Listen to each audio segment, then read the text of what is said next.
everybody, if you're in the service industry, your competitor is always your prospect's last worst interaction.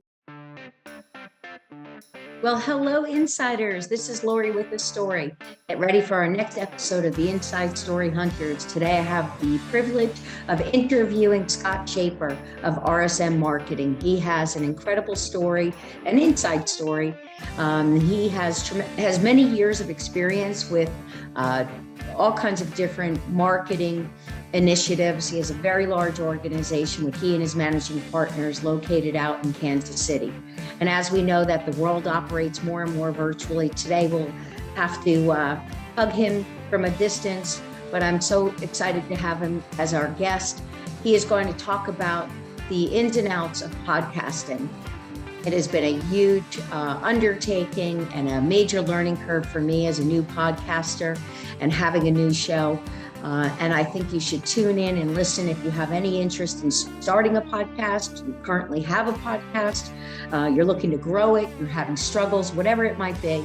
But we'll talk about many different things. He's an incredibly smart, insightful man, super fun to be around, and I am certain you're going to enjoy this episode. So hang on, and here we go.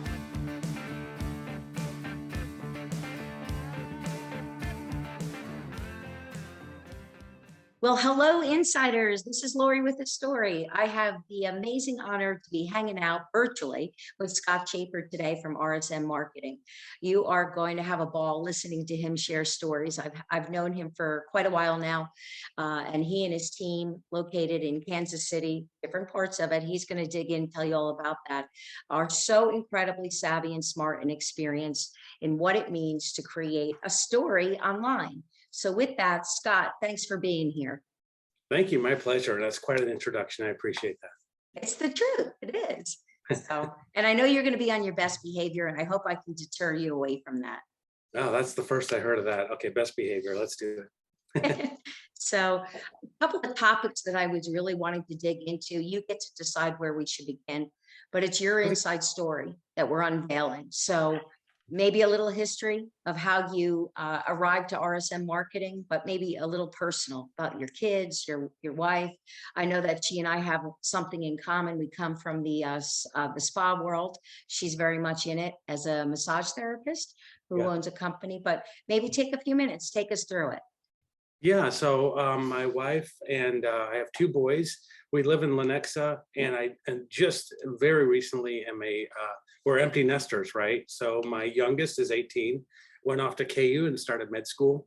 His older brother gave a good college try, no pun, to a junior college and said, "Dad, I'm not feeling it, and I just want to go work and work and work." And he's got a great work ethic, and went off to work and just saved every dime. And him and his brother both moved to Lawrence. My older one bought a house, and his brother, I bought a house to rent to him and his roommates. So they still are in close proximity. They're still best buds, and they get a little backup, if things go wrong. Dad's literally 40 minutes down the road. They're right there. So that's been nice.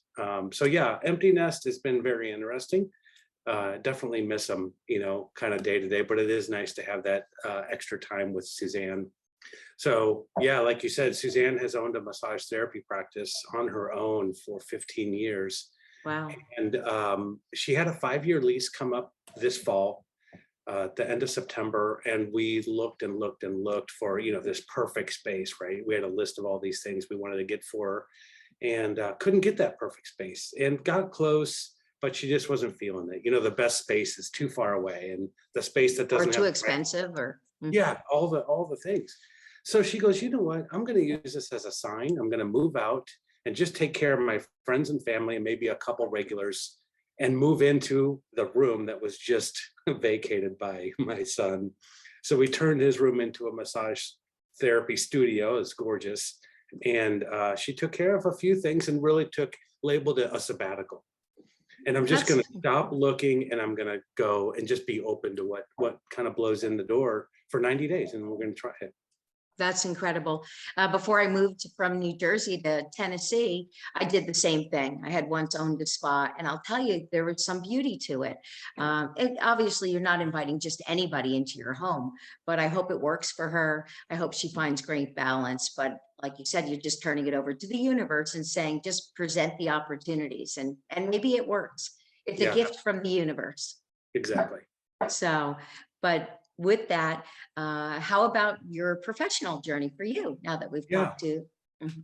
So in the late 90s, I was in heavy in .com and worked at several .coms, and really was looking for my own kind of professional voice. What was I great at? What did I kind of hate, but was still good at, but didn't like to do? There's always that wrestling of how you can make money, what makes you happy, and what are you really skilled at, right? Those three things. If you can get all three of those and, just play chess, then you're great, right? Yes. But I really found a passion in process, and I found a passion online, and figuring out a way to really help people achieve more with technology, and take the technology footprint that somebody has already developed for themselves and say, can you help optimize this? What am I missing? What are the pieces that we should get rid of? So professionally, that became something I did internal to .coms, two of them. And in both cases where I kind of left my mark on .coms, I watched mergers and acquisitions happen close up, and was part of the movement of an employee group twice in that realm. And I was very charmed by that process, and happy that the owners I worked for kind of got, some of their goals made, and I was a part of that. Just even as a cog in their wheel, I thought I was really glad to have that, and inspired by that process. It's After like you were going to, I'm sorry, like going to no, class while you're also providing services, right? for sure, I really am introspective in the situations I'm in. A lot of times, even more now. For example, if a sales process works on me and I end up parting ways with, my precious dollars, my time, I'm always like, why did that work? That was interesting. Was it his approach? Was it her delivery? Was it her PDF? I always like to know why things worked on me, and then write that down, and bring that into bring their success over into my professional life. Mhm. Which you have, I believe, 2 acquisitions that you have personally walked through, right? 14 years Yeah. you own the Unravel, but let me not steal your thunder. But I was so intrigued when I learned that it wasn't once, it was twice. So was it easy and simple? And you made a Yeah. lot of money, and now you're Yeah, just having fun? exactly. Yeah, now I'm on a beach every day. Yeah. No, I after .com world, I went off on my own, started my own business, and I did that for a few years, and had some moderate success, and had a fight with a partner, right? And just Mm. just kind of ground gears for a while, and we ended up parting ways, and we kind of like said, let's go do something different. And so at that point, this was 2004, I said, what am I good at? And so I decided to stay on the technology route, and I started doing marketing, mainly because I had to figure out something to put food on the table. And I found a niche with people that already had a website, and I was starting to do websites for people in a marketing sense. But what I noticed early on was that everybody had already had a website, and at the bottom of their website, it said designed by, XYZ marketing. And so I was always intrigued. This person already did a website for you. Why are we talking about website number 2 or website number 3? And Mhm. I always wanted to know what they said, because they would say things like, they never call me back. I think they went out of business. They're nowhere to be found. Oh, I got my nephew did that, and he's off at college, and I really need some professional. Everybody was looking to upgrade beyond what they had, and so I realized that they weren't price sensitive when they got cared for. So I always paid attention to those first 2 statements. That's so Um, important. They're, yeah, right? They're not price sensitive when they're cared for. Mhm. yeah. So I learned that, and I thought, if I can just say yes and be honest and genuine about when I messed up, then they'd be okay with that. And I still have clients from way back then. My original clients are still with me in many cases. What happened was I started realizing as my team grew, I was about 4 people, right? Still very small. And I started selling monthly services in terms of content, blogging, and SEO. And I realized one day, and my team was great, but I thought, I think I'm the smartest guy in the room here, right? I'm directing the ship, and they're doing great jobs, but they're doing exactly what I'm directing them to do. And that disturbed me. I knew that if I don't have smarter people around, this isn't going to get big.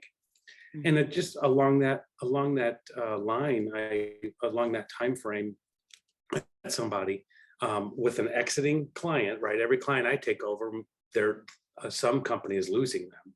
I always like to make friends with those people, right? Because they're Yes. referral options for me and them. And when I met this outgoing person, his name is Danny. He's my current partner. I said, "You're a remarkable person. Why is this company letting you go and hiring us?" And he goes, "They're not letting go of me. They're letting go of the toxic partner I have over there that I just parted ways with." And as a matter of fact, this client offered me a job, and I confirmed that. I went to the client. I'm like, "Yeah, tell me about Danny." And they're like, "We love him. He's remarkable." At that point, we started just doing so. We shared that client, got business, did some more business together, and just decided to take a leap. He said, "I don't like doing the web and the client thing. I love doing the SEO and the data thing." And I said, let's marry together. That's So all. Was that easy? I mean, what does it take, the time, if you wouldn't mind? yeah, it's a very much of a financial process and not much of a legal process, although legality helps to make sure you guys have the right lanes and the right language down. But really, does the math work and does the chemistry work, right? I'm going to have to, you're getting married, and there is no better analogy than a marriage. You're going to show up every day together and spend 8 hours with that person. And it'd probably be good to have some chemistry there. And Yes. so, as you know, right, it's not enough to love this guy and he's got great. I got to like him and work with him every day. Same with the marriage, right? So we really did work together. We had what he loved to do, I wasn't crazy about, and vice versa. So it really did work for us. We had a deep respect for what we were good at. He's like, "Look, I'll create it, you sell it." And I'm like, "Perfect." So that worked great. That's amazing. And 2019, I believe, is when we start talking about, or January 2019, Yeah. correct me if I'm wrong, that you became part of RSM Marketing. So So 6 months. So when that press release came out, that that Unravel merged with Grape Marketing, which was Danny's company, the press release came out, and I got a call from another company in Wichita, and they made reference to our merger. And once that merger happens, then people know you have a mindset for growth. You can tolerate additional partners, things like that. Even though I got maybe possibly burned by one partnership in the past, I was still open to restarting that again and being open to that. And so that started a new discussion. So 1/1/2019, only 6 months later, we merged, the two of us merged with RSM Marketing and started that journey that we're in right now. which is where I was connected to you. And Yeah. the website, and we're going to list it here, but rsmconnect.com, an incredible website which just shows your work, your team, the services, testimonials, great information, and a way to reach out. And one of the things that I always admired about you is you're always game to talk to someone. You want to teach, you want to help, you want to steer people in the right direction. You didn't say, "Please sign a contract and then I'll do that for you." So teaching is really a part that I think speaks to your heart. Yeah, I would say so, because I end up having to say some very similar things, one prospect to the next, because you're always educating. SEO is not easy to grasp. And a lot of the things that we do are very technical, data driven. And when you do social media, I'll just use that as an example, or blogging. It's very easy because in your day-to-day life, you read a lot of blogs and you look at a lot of social. So you can prove, hey, it's been done. I paid them for 3 things. The 3 things are right there. And so no one ever comes to you and says, "I don't see my SEO. Where is that?" And so we teach them how to ask that question and how to prove that. And we give them the tools to say, we will hold ourselves accountable with this chart, and here's how you can prove that this is getting done. And by the way, we want more cash checks in your business. That's what we're here for. So if we're not growing you, we fully expect to be on the chopping block at least, and maybe even let go of. We have a responsibility to your marketing dollars. We talk about stewarding their budget into growth, And that's how we win more often with our with competitive bids for businesses, as we speak their language in a way that others don't. So yeah, education is a big part of that. So let me ask the question that often people, the stigma that stands in the way of people researching and finding the right partner when it comes to SEO, online, social media management and all. There are so many people in the game, so many companies in the game. How do you rise above it? How do you stay out of the, well, everybody's the same. They'll say they're going to build a website in 6 weeks, and the next thing you know, it's 6 months later. How do you address that? Yeah, it's a toughie. You know, having great expectations up front and keeping their goals in mind and telling them right off the bat, this may not be as realistic as you want it to be. It's realistic in 12 months. This is much more realistic on day 90 or day 180, and just giving them the honest truth. Because a lot of people will say what they need to say to get that contract signed, get into check number one, and then things start to lag away. In terms of passion, everybody's excited on day one. That tends to wane after 90 days. And you know, projects can go a year or even more. So the client base that we go after, we really want to say, let's accomplish something. What would you, and I ask this a lot, what will you look at 90 days from now and say, you know, I'm so thankful we joined forces with Schaper and the RSM team. What things would you point to?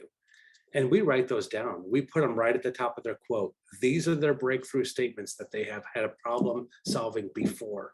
And that's at the top of their quote. We don't let quotes go out without that language. We want to know where their passion and where their success is. And so when we express our work in terms of their success, and these are words that they use themselves, we speak their language. And so I think they appreciate that more than we're going to get you more clicks, more ranking, more conversions, because you can always talk over that and show them whatever data you want. And there's kind of a skill gap there that they can't refute you. And we try to rise above that with, you know, speaking their language. Which goes to, and you have it all over in your online story, where it's a matter of it's marketing with one mission, breakthrough, right? So, I mean, it's really a breakthrough. It's like anything else. You just had a breakthrough, you know, light bulb goes on, the whole thing. So, how about a testimonial or a wow factor that would maybe trigger someone to reach out and contact you at your website at www.rsmconnect.com. So brag on yourself. Yeah, I'll give you a great one. It's funny. He's been my client for 8 years, and I met him face to face for the first time on a Zoom call just over COVID. You know, I think summer of 21. And he's like, "Wow, I've never seen you in person." We both had this, so it's been fun. But it's the level of trust with this particular client has been remarkable and growing. So one of my founding principles of sales is start small, earn trust, and increase, right? And so it's about traction, gaining traction, and doing more, instead of getting the biggest contract we can and then lifting all those services up at once. So this is one of those that worked exactly like that. So one of our biggest competitors is a bad experience. And everybody, if you're in the service industry, your competitor is always your prospect's last worst interaction. So I know that I'm not going to pry his Google ads out of his hand because he just got burned by the last company. And I'm not going to get his SEO because he just got taken advantage of.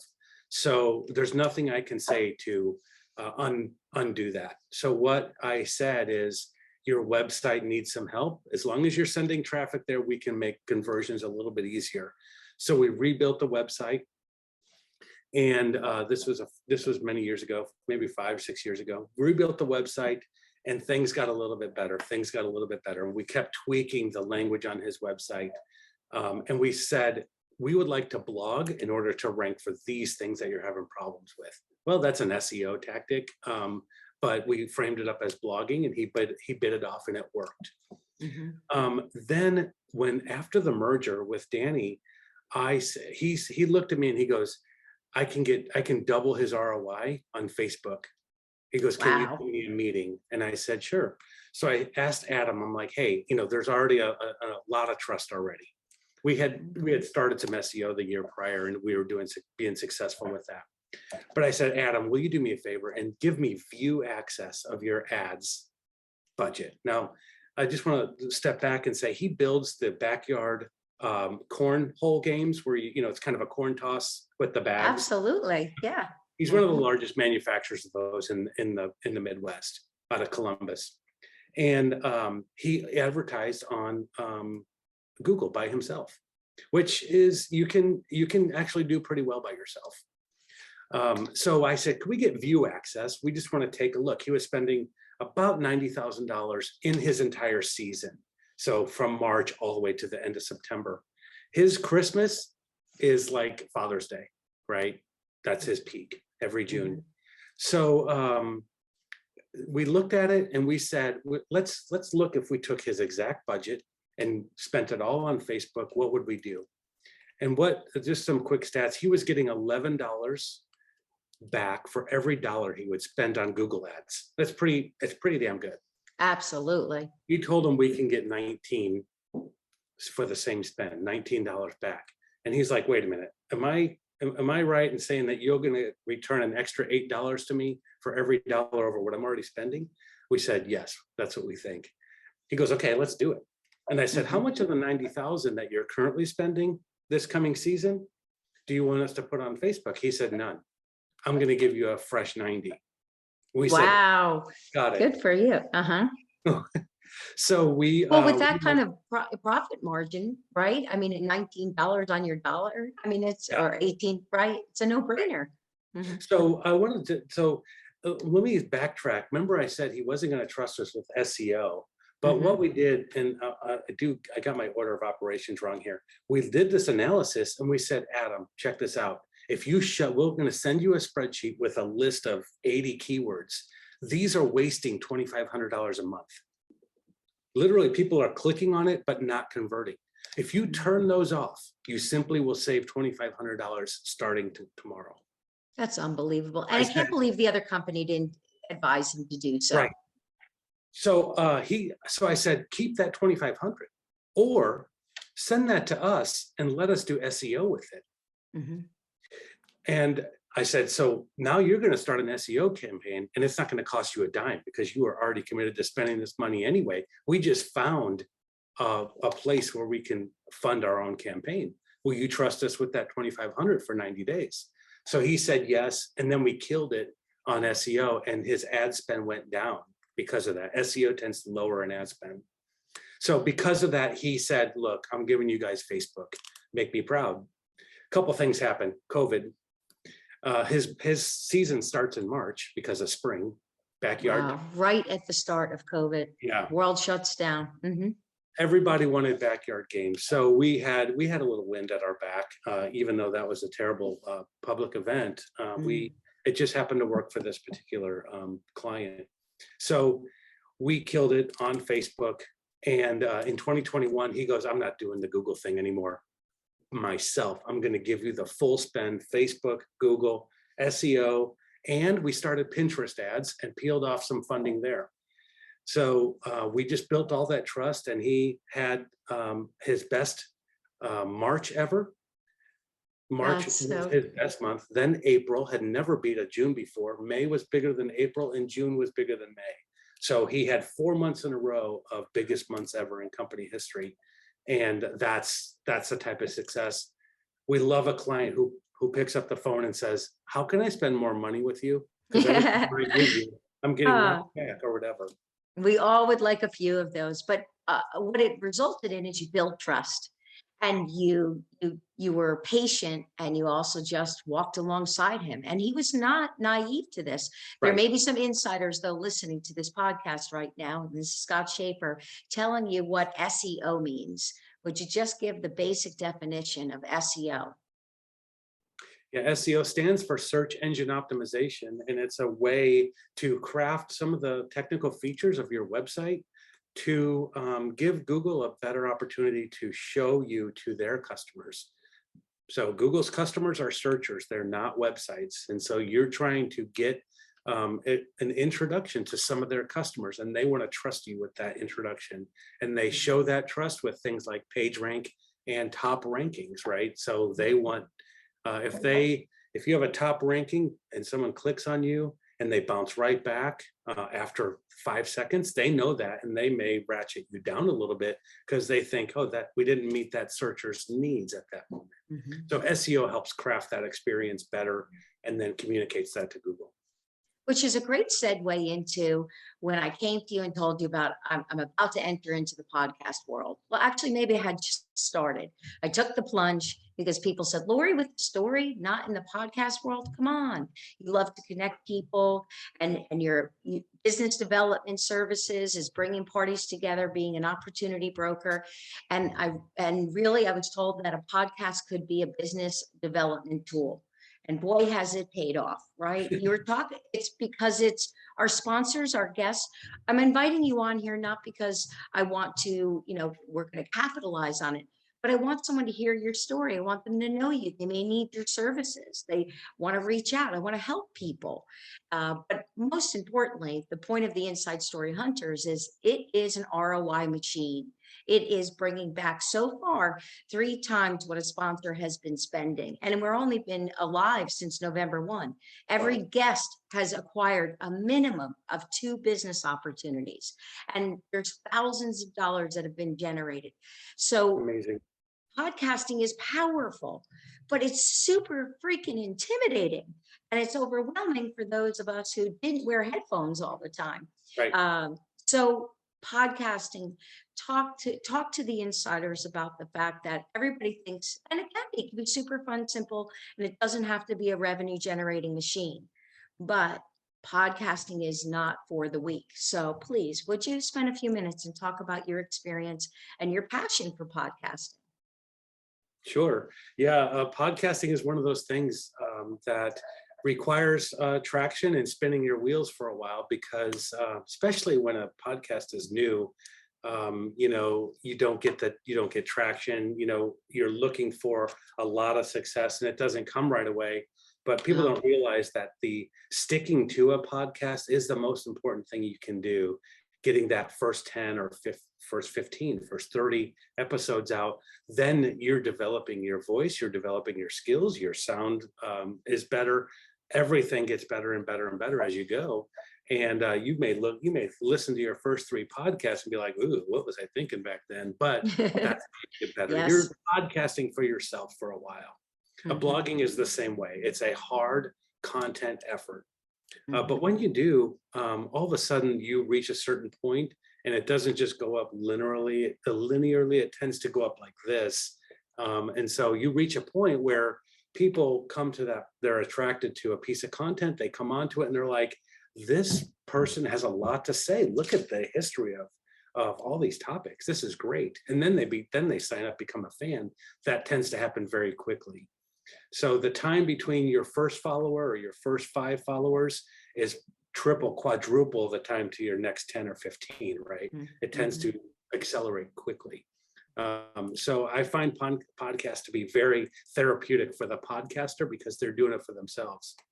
And you tend to listen to podcasts and they sound professional, they sound really produced well, etc.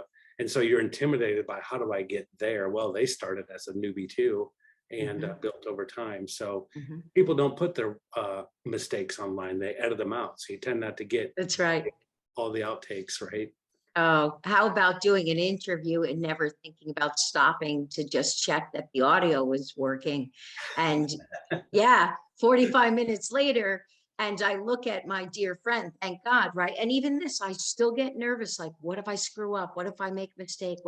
And I finally just really get to the point where I'm like, the worst that could happen is I'm so sorry. I made a mistake, but boy, did we learn that day, because I can't believe how much I've learned about aggregate, audio, and I'm using a Mac and I swore I would never use a Mac. And I'm a student of life. I love to learn every single day. So podcasting is just such a beautiful opportunity to make a mistake, learn, and keep going. And Yeah. or maybe not make mistakes, but just to your point, it's just, how can I improve the audio, and having a team, be giving people opportunity to be creative. Right. And everyone gets to add their little flair to it. And I know there's a lot of best practices and things that I'm still have a huge learning curve ahead of me, but there's some things where I get to put my Laurie flair in there. I could say, hey, hang on, and here we go, and whatever it is. Yeah, I hear people start podcasts or start a blog and they're like, I tried that for 3 months. It really didn't work for me. It would be the exact same thing as if I told you, I drove to California last summer, but I got to I-35 to the end of Kansas, and California wasn't there for me. So I turned around and came back. I It love wouldn't that. make It's so any true. sense. It wouldn't make any sense, right? You're on a Yeah. journey, and the journey is really important. The destination is even less important than the journey. So now RSM Marketing actually looks for podcast shows to sponsor, to connect to, and it becomes an opportunity for you, even for you. So what kind of podcast shows have you supported, and what kind of podcast shows do you look for? We did podcast production for where we actually booked the guest and did some advertising arrangement for them. So we were kind of behind the scenes in production capacity. And then we have to look for we don't necessarily need a podcast about our services. We just want to make sure that their audience matches our prospect. Right. Smart. Yeah. So we can have a show about finance and we don't do anything about it. But the thing is, CEOs go out there, CFOs, CMOs, right? They're listening to that sort of thing. They may hear our ad run through and think, yeah, marketing, I'm going to go check them out. However, we did get success with a podcast called Marketing Companion. I think they have great content. We advertised and we sponsored them for 2 years. And there was an unending frequency. It wasn't a massive bang up lead source, but it happened all the time, right? It was kind of like once a month we got a phone call, and 3 of those turned into a deal. And so That's it was amazing. something that made sense for us. That's it. So we got a few minutes left of your inside story. So a tip, a trick, something personal, your favorite color, tell us something. Okay. Yeah. So I would say, always be open. You're not going to get, you're not looking for agreement. You're looking for understanding. So always staying open. Those are lessons that you will learn, that I personally learn every week, is staying open and just letting life, kind of rinse over you and be like, that is a great perspective. I want to try that. So I kind of love being open and just letting someone else's perspective be informative, and actually even a contrary one, because when you get some pushback and you can, instead of just rejecting it, say, wonder why they think like that. It's a lesson I've learned this week. It's a lesson I'll learn next week. And because as your organizations grow, then you're getting a bigger influx of that feedback. And so staying open to your staff and your partners and your prospects and the owners who write you a check are very, very, very important perspectives. So stay open. Wonderful. So may you live to be 300 years old. I love to ask every one of my guests, how are you going to leave your footprint, the legacy? Well, how do you want to be remembered, and the influence that you've brought to people? What does that look like for you, Scott? Wow, pretty heavy. I don't take myself too seriously. I'm a pretty fun person. I like to goof off a lot. So I think I want to remember the person that he would make fun of himself. He would goof off. He would make fun of his own stumbles, and not take yourself too seriously. Even my boys, they'll tell me that. They're like, it's even in worse circumstances, you have a youthful kind of laughter about life, because most things are going to pass in a week or a month, and you should just enjoy yourself. And like you said, stay open, right? Podcasting, your SEO, your websites, your social media, whatever it is, it's not life and death, but it's very important, because we're talking, when we grow companies, we create jobs, we create opportunities. So, but We really are affecting people's lives in a profound way. If you don't mind, I'll leave you with one quick story. Please, of course. Laurie with a story, not wanting to hear a story. Come on. So we have a service that is unique for digital marketing company, and it's Sirius XM, and a lot of listeners know that. So we are one of the largest resellers of Sirius XM Air. And so clients call us, prospects call us and say, how do I get on Sirius XM? How do you advertise on Sirius XM? And we have a mechanism to talk to them. Well, we got a prospect for he owned one gym, like a workout facility. And he wanted to expand, which means he wanted to sell franchises to it. And we told him, Sirius XM is not cheap by any means, right? It's kind of a $20,000 minimum spend, and he needed about 3 times that to make the difference. And he went to his mom and he borrowed the money because his mom really wanted to see this gym take off nationwide, and she lent it to him and trusted in his trust in us, and that transferred trust we really appreciated. And they ran their campaign, and he got dozens, literally, of calls of interest, and immediately sold, I believe the number is 16 franchises in about 8 weeks. That's insane. Oh, And 16. Wow. we had the trust to make that happen. Mm-hmm. It's an amazing return, right? You can imagine 16 franchises covering that ad spend. But we got right before the holidays, we got an email from him. Our salesperson got it, and he goes, I have to tell you, my mom passed away this week. Oh. She was already sick. She lent me this money and said, I want you to make this business blow up. And the last 3 weeks of visiting my mom, she would ask me every time I walked in the room, how are the leads today? And you made a difference in the way me and my mom interacted.